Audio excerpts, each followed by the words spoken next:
Estàvem el vell tronat i jo, caminant i bevent per el Born,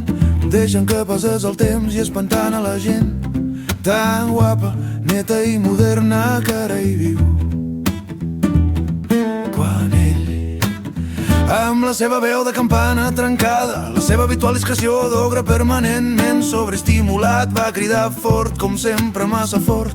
i necessàriament fort. Mira una nena petit i amb un violí gegant i va esclatar a riure. Vam esclatar a riure,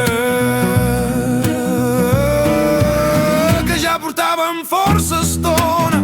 caminant i bevent per el Born, deixant que passés el temps espantant a la gent tan guapa, neta i moderna que ara hi viu, que ara hi viu. I ja tot ens feia molta gràcia, amb passos lleugerament oscil·lants, de tant caminar, no de tant beure. Ens ficarem davant de la nena petita amb un violí gegant, una menuda noia d'ulls negres i cabell blau rere un brillant violoncel que al veure'ns molt a prop, massa a prop, única i poc agrada l'audiència, única inquietant l'audiència, en lloc de recollir, en lloc d'amagar-se de tremolar, ens va dir amb veu sorprenentment relaxada